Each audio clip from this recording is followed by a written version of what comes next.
Hi,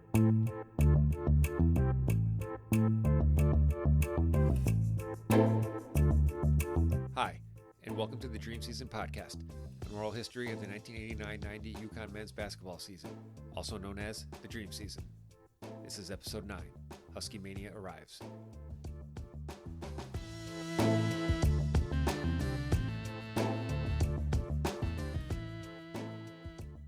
After winning 3 straight Big East games, the Huskies were feeling pretty good about themselves. They had caught the eye of the Associated Press top 25 poll voters. They didn't crack the top 25, but they did receive 7 votes. Nadav Hennefeld was named the Big East Rookie of the Week for the week ending January 14, 1990, after totaling 33 points, 16 rebounds, 12 steals, and 8 assists in the wins at Villanova and Seton Hall. Hennefeld also ranked second in total steals in the NCAA, trailing only Ron McMahon of Eastern Washington. While the Huskies attempted to win their 4th consecutive Big East game for the first time since the 1981-82 season, Jim Calhoun tried to keep his team, as well as the UConn fans, grounded in reality. "When we walk into the Civic Center, there will probably be tremendous electricity in the building," said Calhoun. "But before people jump on or off any bandwagon, they've got to make sure they know what they're jumping onto. The road is going to be rough." What awaited UConn on Monday night was the current number 5 team in the country and former number 1 team for 6 weeks, the Syracuse Orangemen.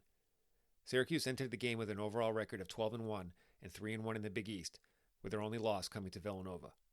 Syracuse was led by the preseason Big East Player of the Year Derek Coleman, as well as Stephen Thompson and Billy Owens. They're known for their transition offense and exceptional rebounding, but struggle shooting the ball, only making 21% of their 3-point shots on the season. The Huskies were still without the services of freshman Scott Burrell, who was starting to increase his activity level as he neared his return from arthroscopic knee surgery. In his absence, Murray Williams and Lyman DePriest both have seen their minutes increase to help fill the void. The game would also be televised nationally as part of ESPN's popular Big Monday college basketball showcase. Here's longtime UConn public address announcer Roger Baker with the starting lineups. Good evening, ladies and gentlemen. Welcome to Big East basketball here at the Hartford Civic Center and tonight's matchup between the Orangemen of Syracuse and the Huskies of the University of Connecticut. Now let's meet the starting lineups. At forward for Syracuse, a 6'10 senior from Detroit, Michigan, number 44, Garrett Coleman. At forward for Connecticut, a 6'7 freshman from Ramat Hasharon, Israel, number 40, Nadav Hennefeld. At forward for Syracuse, a 6'5 sophomore from Morgan City, Louisiana, number 23, David Johnson. At forward for Connecticut, a 6'6 junior from Torrington, Connecticut, number 20, Murray Williams. At center for Syracuse, a 6'10 junior from Tustin, California, number 25, LaRon Ellis. At center for Connecticut, a 6'9 sophomore from Florence, South Carolina, number 22, Rod Sellers. At guard for Syracuse, a 6'4 senior from Los Angeles, California, number 32, Stephen Thompson. At guard for Connecticut, a 6'2 sophomore from Bridgeport, Connecticut, number 13, Chris Smith. At guard for Syracuse, a 6'9 sophomore from Carlisle, Pennsylvania, number 30, Billy Owens. At guard for Connecticut, a 6'5 senior from Newark, New Jersey, number 32, Tate George. Introducing the head coaches for Syracuse, Jim Boeheim. For Connecticut, Jim Calhoun. After Syracuse went up 2-0, UConn ran off 8 straight, per usual, thanks to their defense. Tate George hits a 3 outside. Sets up their pressure right away. Now this is important, Mike, how they contain and then get back into their defense. George up quickly on Owens. Johnson coming to the ball inside Coleman first time. Blocked from behind by Murray Williams. Ahead to Smith.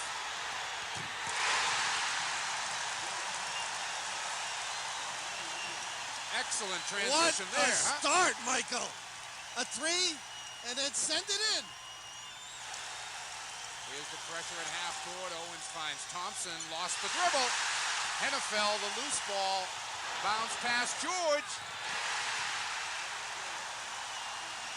welcome to the road. Welcome to this new-look Connecticut team, that's for sure. They got a technical on Jim Boeheim as well. Not long after Boeheim was teed up, Calhoun joined in the fun. Syracuse through the pressure, and Hennefeld got nailed by Coleman. They've got a foul on Tate George, but the Dove took one for the team, and Calhoun gets a tee. Howie Dickerman trying to contain. Well, I can't blame him, though. He feels probably that Jimmy's getting the flow his way, and Jimmy Calhoun saying this is a highly competitive arena this evening. And they were talking to one another before the game, Calhoun, like they were long-lost buddies. They're long lost now, that's for sure. Me and Jimmy reminiscing. After Syracuse cut the UConn lead from 8-2 to 8-6, the Huskies used another 8-0 run to push the lead to 16-6. The Huskies went 6 of 9 from three-point range in the first half. The Dove Hennefeld was 3 for 3 from downtown. 20 seconds on the shot clock. Smith bumped by Coleman, saved it to Hennefeld. Hits a three outside. Derek got away with that shove. Great control on offense right now. Went for the alley-oop and then the kick out. UConn took their largest lead of the first half at 30-14 after a Chris Smith three-pointer with 9:10 left. Smith launches one, hits it for three. 11 for Chris Smith, 30-14 Connecticut. However, UConn would go nearly 5 minutes without a field goal to close out the half. Syracuse would outscore the Huskies 17-8 over the final 9 minutes to make the halftime score UConn 38, Syracuse 31. Jim Calhoun and the Husky faithful at the Civic Center thought the officiating crew missed a couple of obvious fouls as the final seconds of the first half elapsed. Coleman, tough shot. Short, Hennefeld a rebound. Turnover. And he lost it out of bounds. Connecticut, Jim Calhoun is beside himself over there. John Clarkley got hurt, stepped on a foot. The official. Syracuse has got 8 seconds to get a shot up. I'd say Derek Coleman was bumped on that jump shot, too. Comes to Michael Edwards. Loses the ball. Ball's lost. Edwards got it back. Threw it up. Tipped up and in by Ellis. Big turnaround in the final seconds there. I better get Jim Calhoun to a locker room right now. Well, this is what Big Monday's all about. It is wild here in Hartford. 38-31. Huskies on top. UConn started the second half hot, both offensively and defensively. And George, good look up ahead. Smith got away with a push, goes sure in, did. got two. Heavy play at half court. Oh. Jim Boeheim wants time. Connecticut starts the second half, much like the first. They are up by 12. It's a good thing you got a shot clock. It looked like they'd pull it out if it is. Jimmy Calhoun just stood up and said, run the offense. Hey, George hits a three and gets fouled. That's running the offense, right? We've got to talk to Calhoun about that. Tate took it on his own to run some clock off, and you're going to see a 4-point play. You don't see him too often. The little screen down on the block, the priest.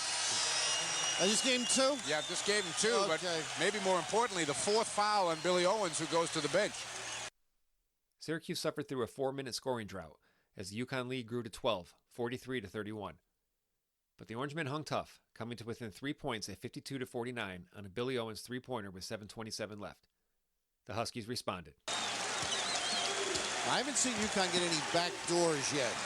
You know, where they bring you up high, so Syracuse has prepared very. Look at the alley-oop. Hennefeld on the end of it. Great curl. Big hoop. Sure was. That's what they need, though. I think they were on the ropes a little. They weren't as aggressive. And very quickly, Jim Boeheim agrees as he calls the timeout. 6 minutes, 1 second to go. 56-49 Huskies. Now Hennefeld's calling for the ball back. George goes the other way. Turns in the lane, tries to throw one up. Got it, and a foul! Ooh. Make it up as you go along, Tate. Oh, that That's the Ian horse. I don't know whether it's both of us, but he plays well when we're around. He sure does. Well, that's an answer from above. But Tate with a little fancy footwork, and Jimmy Boeheim saying, well, that's tough to defend by anybody. Tate George's acrobatic, conventional three-point play made the score 59-51 UConn, with 4:05 left in the game. Syracuse wasn't done. After a LaRon Ellis putback brought the Orange to within 6 at 61-55 with 2:25 left, Hennefeld looked to inbound the ball. Hennefeld threw it away. Thompson, tough fall away. Picked off by Coleman, back up. Count it, and a foul on Hennefeld. 2 mistakes in a row Back by to Hennefeld. back, you Yeah, bet. it's not like him.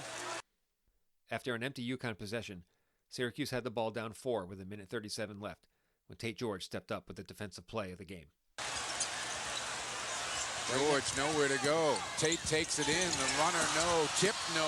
Rebound, Coleman. Syracuse can get to 2 or 1 with 1:30 to go. Owens. Ellis calling for it inside. They come the other way. Man to man. Should go to Coleman. Owens backs his way in on George. Stripped by Tate George. Wow. Took it away over the top. George doesn't have a dribble, but he finds Williams. Up ahead, Sellers. Had Smith for a layup, decided not to, and Thompson went and fouled him. Stephen Thompson fouled Rod Sellers with 1:07 left. Sellers, who was shooting 48% from the line for the season and was 0-3 on the night, calmly converted both ends of a 1-1 to put UConn up 63-57. After a sequence of several Syracuse missed shots, followed by UConn rebounds and trips to the foul line, the Huskies eventually increased their lead to 9, 66-57, before Billy Owens scored with 16 seconds left. After George hit a free throw, Syracuse had the ball as the Husky faithful celebrated the 70-59 upset victory. This is a great win for UConn. You're playing one of the top teams in the country and taking the game to them. So it's a question of whether they can get their confidence back in terms of this type of shot. Owens misses outside. Hennefeld just kind of throws it up ahead of the field. George, Lyman the Priest. He deserves that. He's worked hard tonight. And so does George. Jim Calhoun and his Connecticut Huskies have won 4 straight Big East games. They are now 14-3. And on Saturday night, the Georgetown Hoyas will come to Hartford. Final score here, 70-59. UConn by 11. Here's WFSB's Dave Smith, along with Murray Williams and Jim Calhoun, to describe the win. The Dove Hennefeld had 14 on the night. There he is with the alley-oop. Nice pass to him. And it was Tate George again making the score 59-51. The Huskies made their free throws down the stretch, and they won this game by 11 points, 70-59. They were terrific tonight. Number 5 in the country. Anytime you can beat a ranked team, and tremendous win for us. I mean, it's hard to even explain the things, even for myself. I really just believe that the accomplishment they've had in the past 4 games, they should be tremendously proud of. We're going to take a day off, and then we're going to regroup because we have 13 games left to play. And the worst thing to do is that we've put ourselves, I think, in great position. 14-3 at this point in time, and we want to make sure we build from this position, not be neutral from this position. It was a balanced scoring attack for the Huskies, led by Chris Smith and Tate George, who each scored 17 points. Hennefeld added 11, while Lyman DePriest had a career-high 9, and Rod Sellers contributed 8 points and 8 rebounds. UConn's defense only had 10 steals and forced Syracuse into just 14 turnovers, numbers that UConn opponents usually have in a half against the Huskies. But they also held the Orange to a field goal percentage of just 35.2%, as well as only 2 fast break points. Calhoun was pleased after the win. Quote, "This is a tremendous, tremendous win. This team feels very good about itself and is very comfortable with itself. I think that's very apparent. Every time a great basketball team made charges at us, we had answers for those charges. There was no panic, just a sense of resolve." End quote. There were 16,294 people in attendance at the Hartford Civic Center for the game, setting a mark for the largest crowd to see a college basketball game in New England. They may have set another mark for the loudest UConn crowd at the Civic Center. Chris Smith, "My ears were hurting. The crowd was as loud as I've ever heard it." Jim Calhoun, "They were terrific. I can't really ask for much more. They deserve a piece of the victory." Tate George, "It was a great atmosphere. I've been here 4 years and never heard them get like that. The people deserve a lot of credit."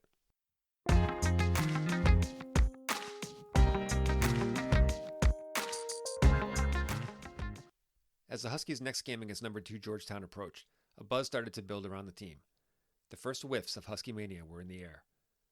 The term Huskymania first appeared in reference to the UConn men's basketball program following the NIT championship in 1988. However, it would soon become synonymous with this UConn team. The Huskies, at 14-3 and 4-2 in the Big East, were off to their best start since the 1980-81 season and were looking to win 5 consecutive Big East games for the first time ever.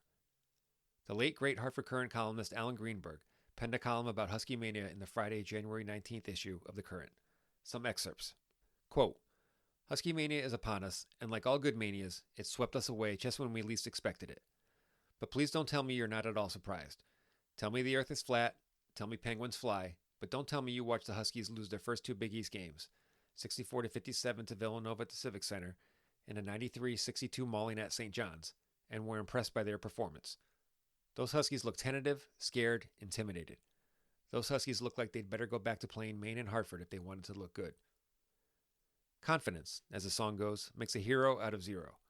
And when's the last time you've seen a UConn team as confident as the one that whipped Syracuse? It used to be that fans went to a UConn game, stood until the first Husky basket, and wondered if they were ever going to get a chance to sit down. The noise level at the Civic Center Monday night was such that you could have found relative peace and quiet by going home to the 37 6-year-olds attending your child's birthday party. No, this was the Civic Center at rock concert volume. And the column ends with the following. It's the most versatile team Calhoun has had at UConn, and if this 4-game Big East winning streak hasn't made it believe in itself, what would? Unless it was a win over Georgetown on Saturday. End quote. After the win over Syracuse on ESPN, the national media was beginning to take notice of the team. USA Today and CNN both had features on the Huskies. The Georgetown game had been sold out for weeks, but the school continued to be inundated with ticket requests following the win on Monday. Jim Calhoun attempted to subdue the hype. Said Calhoun, quote, Georgetown is playing like the best team in the country, which they probably are. We know we're in for it because we've played them before, but this season they're even better. It's one game and it's a big one and a big opportunity for the program, but it won't wreck our season if we lose and it won't make our season if we win. But it's a good sign we're playing Georgetown and people think it's an important Big East game. It wasn't so long ago that the UConn-Georgetown game didn't mean anything. End quote. There was also some bad news off the court for UConn which dampened the enthusiasm a bit. Steve Peichel, who has battled a right shoulder injury since his freshman year in 1986, dislocated the same shoulder once again at practice on Thursday, January 18th. There was no timetable as to when Peichel would be able to return to action. However, there was some good news on the injury front. Scott Burrell continued to make progress from the arthroscopic surgery on his left knee and was close to returning. Scott was hoping to be back for the Georgetown game, but the more likely scenario is his returning for the game against Central Connecticut State on January 24th. The number 2 ranked Hoyas entered the game with a record of 14-0 and were 4-0 in the Big East. They were led on the inside by 6'10" Alonzo Mourning and 7'2" Dikembe Mutombo, and on the outside by guards Mark Tillman, who leads the Big East in scoring, and Dwayne Bryant. They ranked first in the country in field goal defense and rebounding margin, and were second in the country in scoring margin, outscoring their opponents by an average of 29.8 points per game. Georgetown had also won 15 of the last 16 meetings against UConn. Calhoun summed up the challenge awaiting the Huskies as such. Quote, name a problem and they present it. Defensive pressure. Terrific inside players. Great depth. 2 of the best guards in the league. They're the best team in the country. Where's the weakness? No one has come up with any yet. End quote. The Georgetown game was set to tip off at 8 p.m. Snow had been falling across Connecticut lightly during the day, but had picked up in intensity as game time neared. Earlier in the day, the number 1 team in the country, Kansas, lost to number 4 Missouri, making Georgetown the last undefeated team in the country and clearing the way for the Hoyas to be the new number 1 team on Monday if they could get past UConn. Once again, here's longtime UConn public address announcer Roger Baker with the starting lineups. Good evening, ladies and gentlemen. Welcome to Big East basketball here at the Hartford Civic Center, and tonight's matchup between the Hoyas of Georgetown and the Huskies of the University of Connecticut. Now let's meet the starting lineups. At forward for Georgetown, a 6'10" sophomore from Chesapeake, Virginia, number 33, Alonzo Mourning. At forward for Connecticut, a 6'7" freshman from Ramat Hasharon, Israel, number 40, Nadav Hennefeld. At forward for Georgetown, a 6'6" freshman from Oxon Hill, Maryland, number 34, Michael Tate.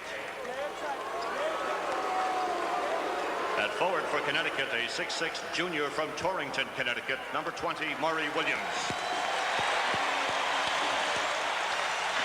At center for Georgetown, a 7'2" junior from Kinshasa, Zaire, number 55, Dikembe Mutombo. At center for Connecticut, a 6'9" sophomore from Florence, South Carolina, number 22, Rod Sellers.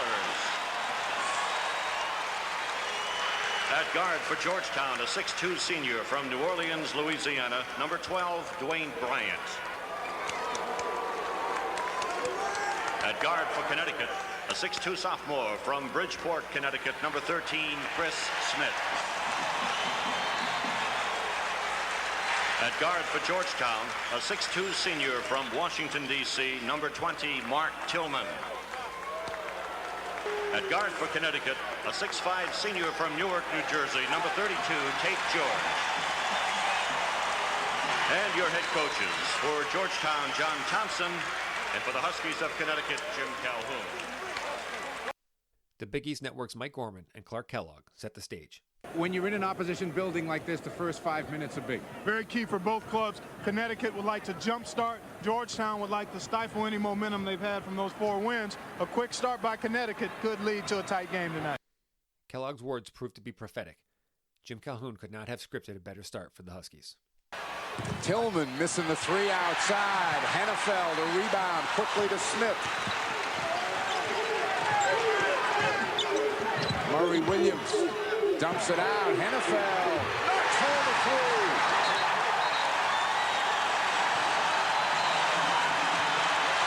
And the Dove has come to play.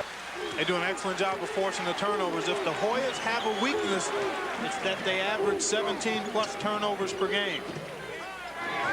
Murray Williams on the outside. Tate George and Alonzo jumps out on him. Now David Edwards comes back over.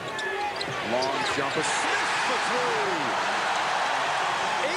8-0 Connecticut. Ronnie Thompson, and he traveled. And who was right there but Hennefeld? Well, again, looking at this game, coming into this game, I thought that Connecticut would have to get off to the quick start, disrupt the Hoyas' backcourt, and shoot the ball a little better from the perimeter. So far, those things have been what they've done.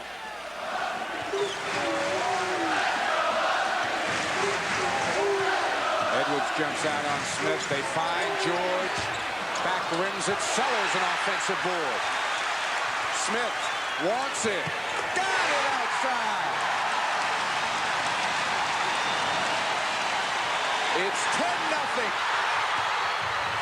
It's 12-0.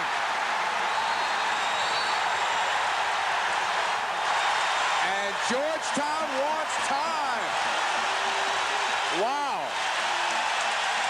It is all Huskies back after this word from your local station. Smith, jump hook, no. Rebound by Bryant on the weak side. Hoyas look to run and get on the board. They haven't scored in better than 5 minutes. They really haven't had the opportunity to get good shots the last couple of minutes. Turnovers have kept them from getting into their offense. Edwards forces one up, no. Rebound, George. Outlet picked off at half court. Out with it comes Sellers.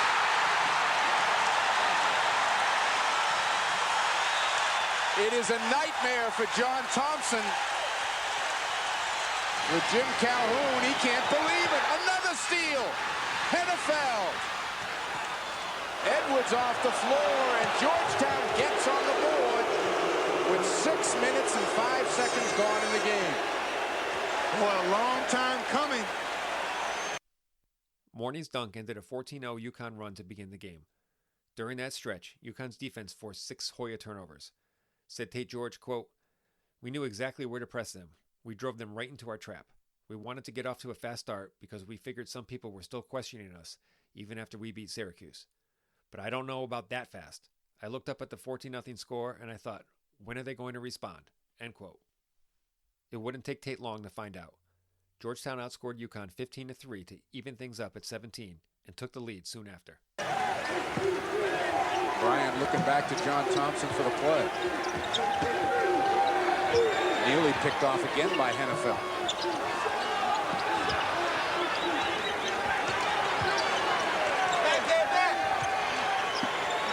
Bryant will try. That's an NBA three if it goes.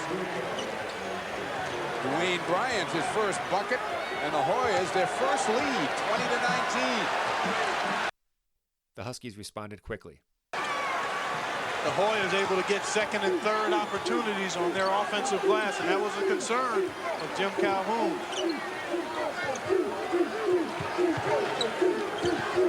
John Gwynn pops out. Gwynn likes to shoot it. Syracuse flashes the middle. Down to 10 seconds on the shot clock. Down to 5. Tate George finds Gwynn. He lines it up. Buries it outside. The penetration and dish by George created that shot opportunity. After the John Gwynn three, the Huskies led 24-20 with 5:12 left in the first half.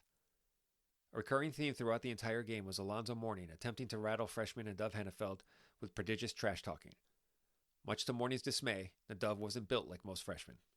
6 points for Dwayne Bryant, who's coming up big offensively here. Mourning with 9, Bryant with 6, Tillman with 4. You can never discount experience. Both the Hoyas starting guards are, there's Mourning, never one to not verbalize. As a matter of fact, he probably talks as much as he sweats. And still the conversation goes on. Bryant hits them both. I started to make the point about senior leadership and experience, especially in the backcourt. It's so invaluable. It's one of those intangibles that you just can't substitute. Save ball is out on Hennefeld. Thompson on to Priest. Hennefeld wants the ball down low and gets it. Double team. Takes it anyway. Hits the fall away. Hello. That one was for Alonzo, I think. Hello. Boy, out of the double team. Faded away beautifully. Here it is. He's doubled up. Save ball, and it looks like Thompson, and just fades away from the double team. Tough shot. UConn led 28-24 after the Hennefeld fall-away jumper, but the Hoyas continued to keep the game close, and the Huskies continued to have an answer. Alonzo continues to chat with anyone willing to listen down on the baseline. Mourning the rebound. Here comes David Edwards.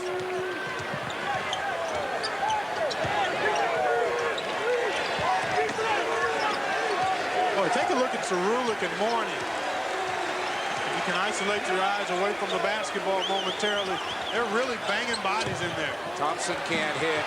Rebound. Oh, a terrific effort by Mourning, but it's picked off by Hennefeld. Little bounce pass. Up to Gwynn. Pull-up jumper. Connecticut by 5. Oh, what a pick by Hennefeld. These guys have some unbelievably quick hands. Smith, Hennefeld. They'll pick your pocket if you aren't careful. You've got to protect the ball with your body when you're around those guys, Hennefeld and Smith in particular. We're talking about a good guard in Dwayne Bryant. Very solid. The Huskies content now to go 1 for 1. They'll get a shot, but there'll still be enough time on the shot clock for the Hoyas to take the last opportunity of the half. You would think for Jim Calhoun, it's very important he get in the locker room with the lead the way his kids have played. Exactly. Psychologically, they need to go in on top. And a hoop here would assure that. 6 on the shot clock. John Gwynn leans in, gets it on the leaner. It's the guy you want to get it to when you're running out of time.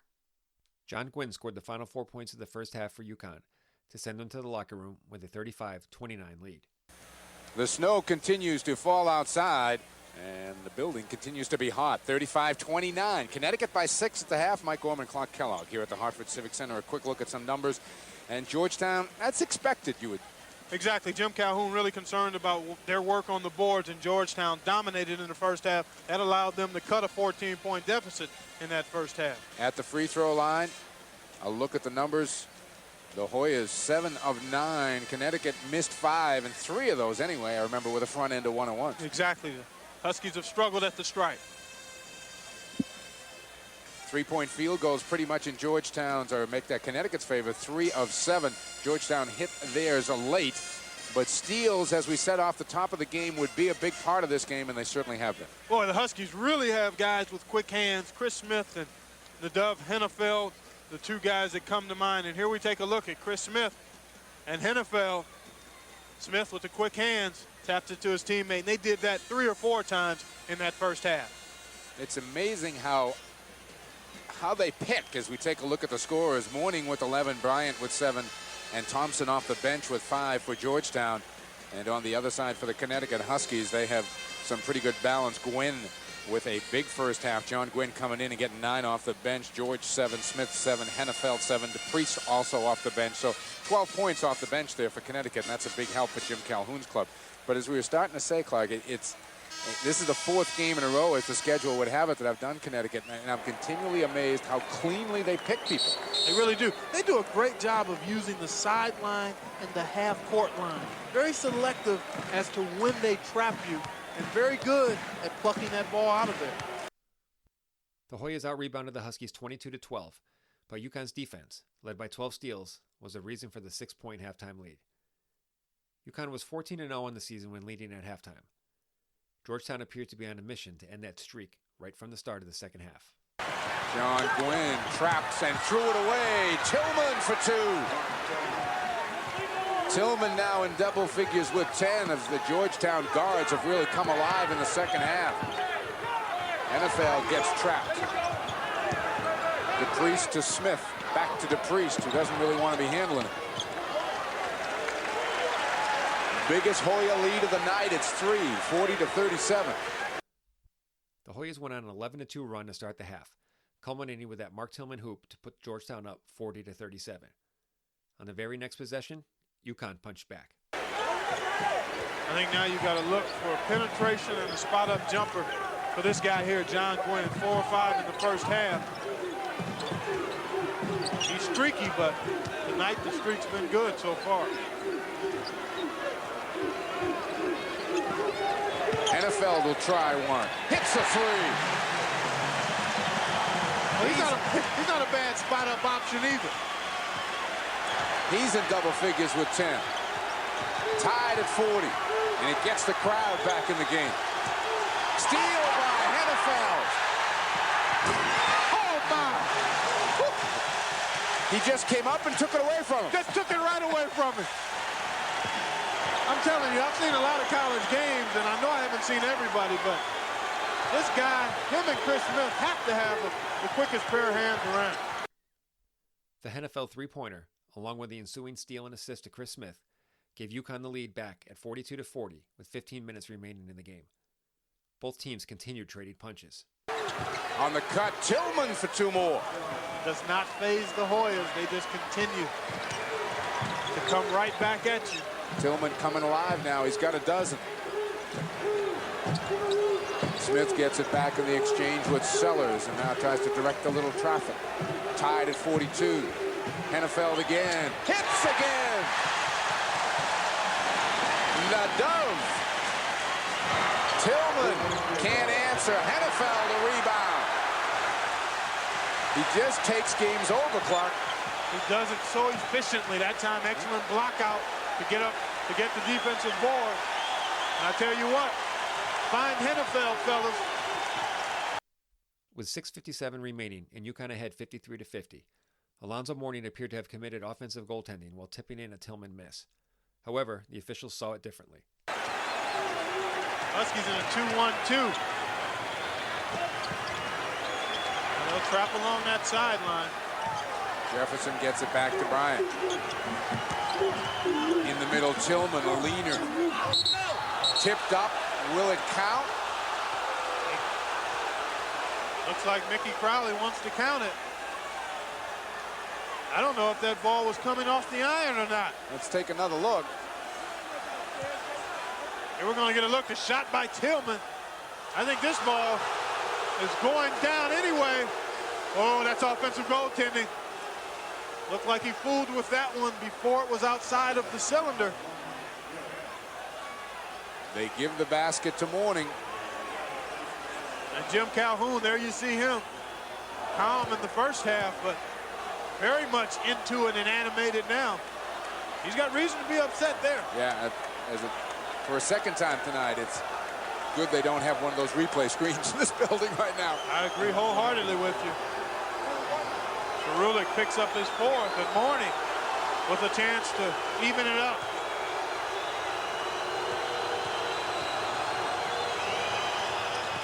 $53 all. Now wait a minute. Now wait. What's going on here? Wait a minute. They put the basket up.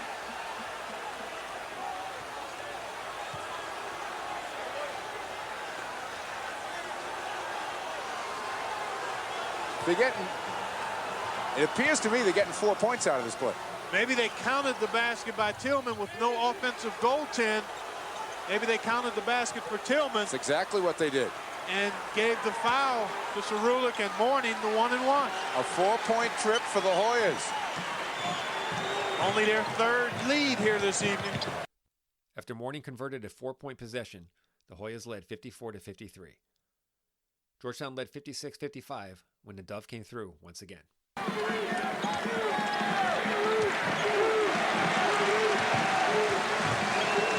NFL looking to come to the ball, couldn't get there, and the Priest had to pop out. Nice work here by Jefferson. Top of your screen, denying NFL. Huskies have to be careful about picking up their dribble too soon. Smith gets by Tillman. Finds Hennefeld, who posts up. Hits a three!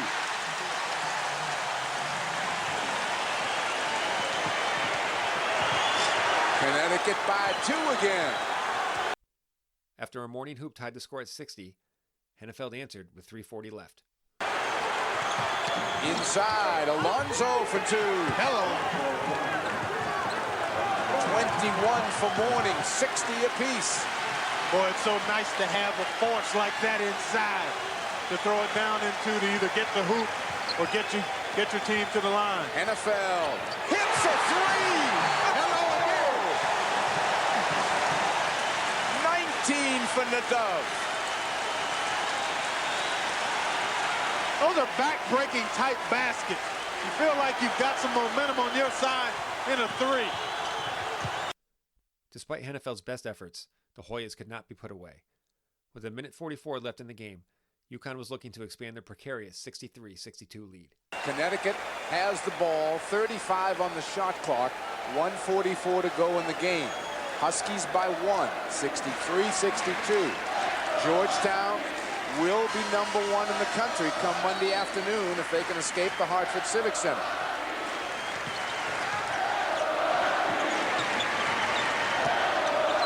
George finds John Gwynn, who came in off the timeout. Gwynn penetrates, needs help, Sellers. Smith on the drive, Hennefeld takes it in, blocked down low by Mourning. Up to Tillman on the break, takes it in, and he'll go to the line as John Gwynn got him with 1:21 to go.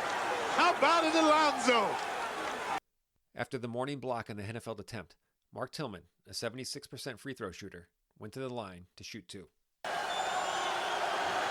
Tillman at the line, 81 seconds left.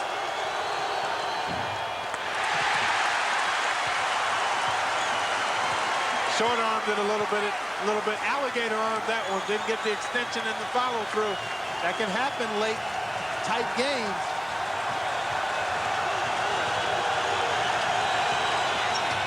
Missed them both. The Hoyas then fouled John Gwynn, sending him to the line for a 1-and-1, with UConn still up 63-62.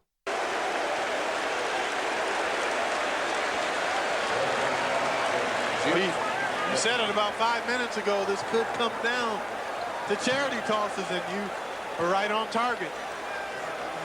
John Gwynn, one of the guys the Huskies would like to have on the stripe. 90% in the last 5 minutes of games, 9 of 10. 69% overall. John Thompson giving Dwayne Bryan instructions. John, maybe more than any coach in the country, uses dead balls to like relay instructions out. Then they have these little team meetings on the floor. I know they're not voting in those meetings. That's the only thing I know for sure is Gwynn hits a big one. Huskies by 2.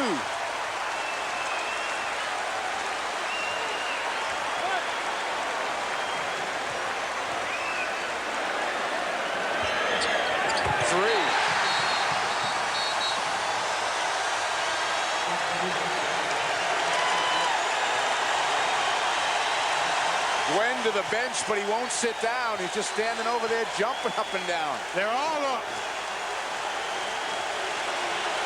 The Connecticut Huskies have never beaten a team ranked as high as Georgetown is. After Gwynn and Hennefeld made 2 free throws apiece, UConn led by 5, 67-62. But the Tillman 3 made it a 2-point game with 31.9 seconds left. After 2 more free throws by Gwynn, Georgetown had possession down 4 with 15.7 seconds left on the clock. Thompson will inbound from right in front of the Hoya bench. And Connecticut won't bother to cover the inbound pass. Here we go. Tillman comes up firing. Long to Priest is fouled immediately by Bryant with 11 seconds to go.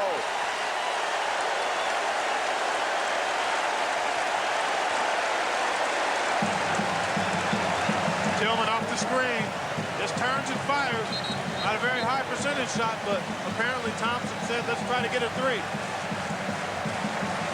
Lyman to Priest at the free throw line. Here's the conference again. Providence by 1 over Syracuse with 3 seconds to go. It's a heck of a league, Clark. Heck of a night in this heck of a league.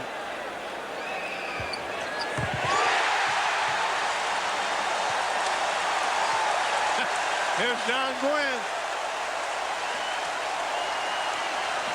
They feel like it's theirs now. You know what? I think it is. They're right.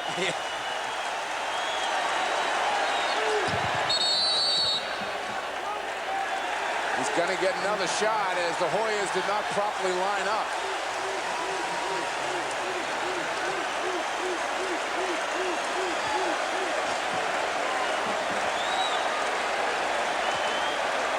The #1 ranking for Alonzo Mourning and his teammates, for the moment anyway, apparently has slipped away. Steal by Smith. That kind of sums up the evening, doesn't it? Certainly does. No bigger win in Connecticut history than this one.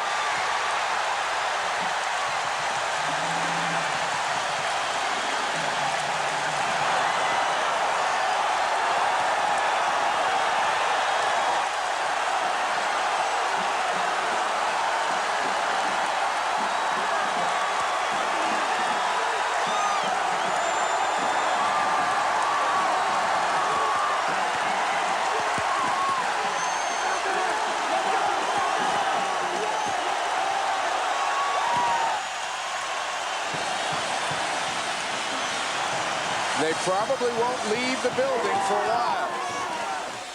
Our Plymouth player of the game, not much doubt.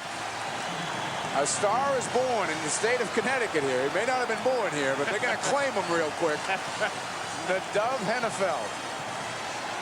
21 points, 5 steals, as involved as you'd want to see somebody, Clark. That sheet stuffer I stated at the beginning of the game, he certainly filled it up. And he got big baskets in the process. Along with Clark Kellogg, this is Mike Gorman. Once again, the final score, UConn 70, Georgetown 65.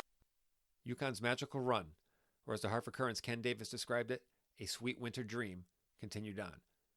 They had defeated the mighty Georgetown Hoyas for only the 4th time in 21 tries since joining the Big East, 70-65.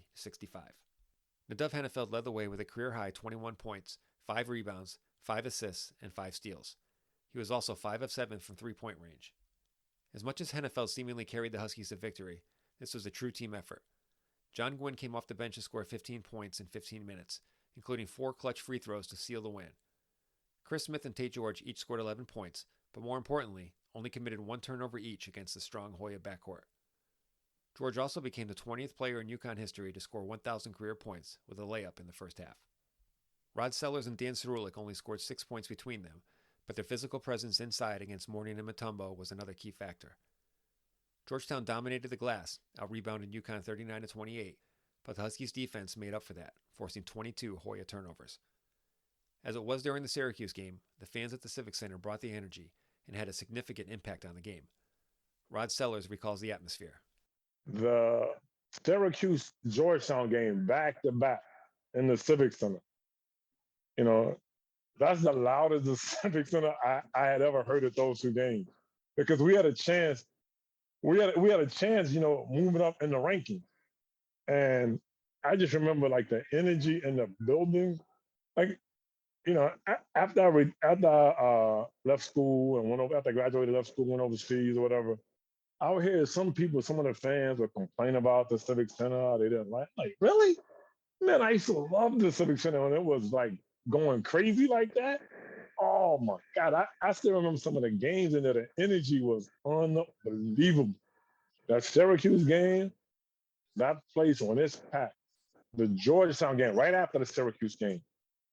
I remember the Georgetown game, we got out like to jump out to like a quick lead or something. And you couldn't hear. It was deafening in there. Like, oh my God, this is, you know, the adrenaline that had you believing that you could do anything. I said, man, how could they not like the Civic Center? But it's XL Center now, but how could they not like that? That place is amazing. And yeah, that season, those games, man, winning those games back to back. UConn radio play-by-play voice Bob Usler remembers both games, but the Georgetown game stands out to him most. Sky-high energy for both of those games. The thing Syracuse comes in, and that was sort of an affirmation game. Place was going crazy, but nothing compared to the noise in the initial stages of that Georgetown game. And I made a mistake in that game. I remember, this is what I do remember. First, again, both of those nights in the Hartford Civic Center, the Syracuse game, and remember, this is a team that had been, top ranked. And then Georgetown, the East of the East, they come in and UConn jumped them. What was it? 13 nothing or something to that effect. It was a big run at the start of the game. And the noise that resulted from that run by UConn early against Georgetown, that was the apex. I'd never heard it that loud in the Civic Center. And my mistake was I was getting too hyped up. And I remember my calls were like too over the top. And I've long learned in any basketball game that, those early game runs, you settle down and then the adrenaline kind of doesn't dissipate, but it's not as big a rush. And of course, Georgetown came back in that game and it became a close game. UConn won it. And that was that. I mean, now they're stamped. Now you know that they're the real deal. And that moment in the Civic Center early on when UConn looked like they were going to blow Georgetown out of the building, the roof actually did come down once during that damn snowstorm. I thought that was the second time it might come down. There was one storyline from the Georgetown game that continued for months after the game had ended and continues to this day. It was reported in the days following the game that Alonzo Mourning was not simply trash-talking to Nadav during the game, but was making anti-Semitic and homophobic remarks directed at the Israeli citizen. It's quite simply not true. The urban legend continues to this day, despite being refuted later during the season. As reported in the March 10, 1990 edition of the Washington Post, Georgetown coach John Thompson has attempted to finally lay to rest rumors about a confrontation earlier this season between Hoya's sophomore forward Alonzo Mourning and Connecticut freshman Nadav Hennefeld, in which Mourning supposedly made anti-Semitic and homophobic remarks to Hennefeld, who is from Israel. The whole thing with Hennefeld is a lie, Thompson said Thursday during the Big East Conference pre-tournament media session. It was a flat-out lie. The story continued with Thompson saying that he received a phone call from Jim Calhoun in the days after the game. Quote, Jim said, John, it is not so, and I want you to tell Alonzo that we know it is not so. End quote. Jim Calhoun confirmed the call, saying, I made the call because I respect John so much, and I didn't want anything to hurt Alonzo that wasn't true. Thompson also referenced the subject in his 2020 autobiography, I Came as a Shadow. Quote, We had an incident at Connecticut where Alonzo was accused of using anti-Semitic language against a Jewish player on their team. It was a bald-faced lie. I knew it as soon as someone said Alonzo called the UConn kid a, quote, dirty Jew. First of all, we don't think of Jewish people that way. They're just white. In the black community, if you're white, you're white. We put them all together. Then I asked Alonzo what happened, and I told him I would have a serious problem with any remarks of that nature because of my friendships with Jewish people like the Farashes, Red Auerbach, and David Falk. Zoe said he didn't even know the kid was Jewish and denied saying anything anti-Semitic. He did curse him out, but that's part of basketball. Steve Berkowitz from the Washington Post wrote that Calhoun acknowledged the whole thing was false. I was relieved to clear that up because I understand the level of discrimination that Jewish people have been subjected to. End quote. Here's Nadav himself to set the record straight. Yeah, but I said it also back then. You know, it was just a trash talk. It was nothing more than that. You know, it was a game, and sometimes the people do, you know, say things, but it wasn't. You know, I think if I remember good, people try and make it like as he marked something anti-Semitic, and it wasn't. It wasn't anything but trash talk between two basketball players. Yeah. But he also, I liked his way of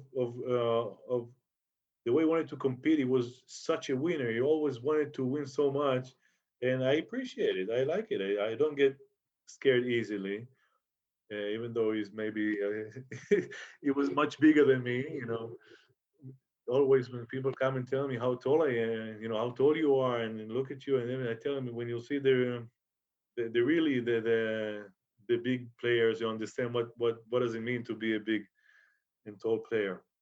And he was one of them, and he was a great player. And I really liked him as a basketball player.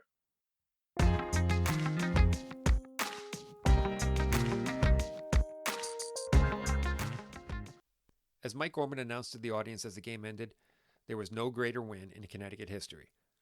That might sound like hyperbole, but even Jim Calhoun said so after the game. Quote, I can't really imagine anything better than this. This certainly is a very rewarding moment. It's the biggest win since I've been here at Connecticut. We're a good basketball team that's developing into a very good basketball team. End quote. An argument could be made that the NIT championship in 1988 was bigger. For the sake of this discussion, we'll call it the biggest regular season win. This was the 5th consecutive Big East win for UConn, setting a new mark. The UConn win would surely prevent Georgetown from reaching the number 1 ranking when the AP poll was released on Monday. The win also ensured that UConn would crack the top 25 as well. In the Big East era, UConn had only been ranked 3 times. They made it to number 20 in December of 1988, and were also number 20 for 2 consecutive weeks in January 1981. Prior to that, you have to go all the way back to the 1953-54 season, where they were ranked for 2 weeks, and never higher than number 18. Former Norwich Bulletin UConn beat reporter Pete Abraham recalls how the win over Georgetown changed the mindset for the UConn fans and for the team.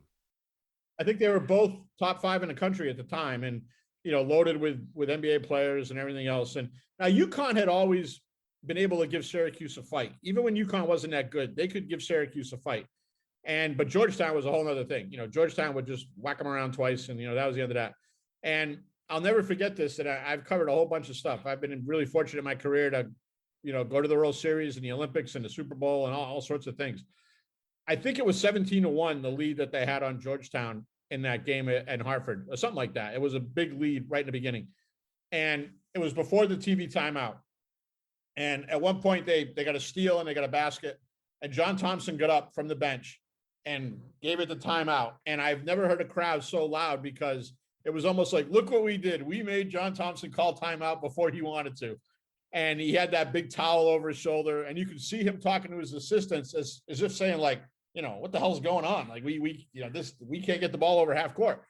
And it was almost like, for all the UConn fans, it was almost like, look at this, like, look what we've done. Like we're the ones cheering as this other team doesn't know what to do.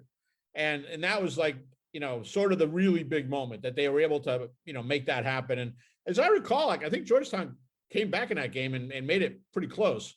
And geez, they were really good. They were terrific. And the fact that they could, do that to Georgetown, that was like, well, who can't they do that to if they could do it to Georgetown?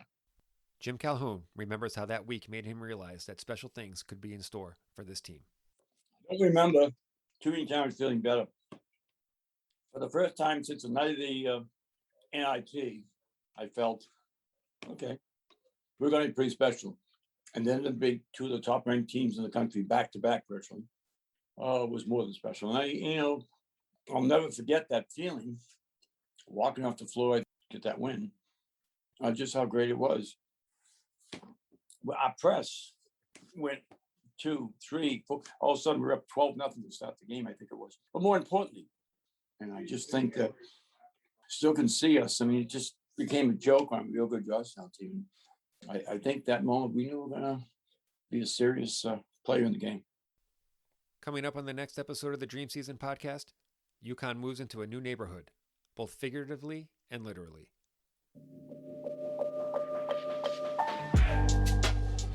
The Dream Season podcast is researched, written, and produced by me, Matt Edwards. Written sources for this episode are the Hartford Courant Archives, the Norwich Bulletin, Washington Post, and John Thompson's autobiography, I Came as a Shadow. You can connect with the show via Twitter and Instagram at Dream Season Pod. If you have any memories to share about anything I just mentioned, want to correct me on something I screwed up, or just have general feedback to give, send me an email at dreamseasonpod@gmail.com or call and leave me a message at 903-884-8990. After I've completed the regular episodes of the show, I'd love to have at least one episode that consists entirely of your memories of the Dream Season. Either leave me a message at the above number or send me an email with an audio recording of your recollections, along with your name and location, and I will include them in that episode. Thank you, Andy, for the most recent submission. I continue to be humbled by all of the positive feedback I've received so far. As always, thank you so much for listening.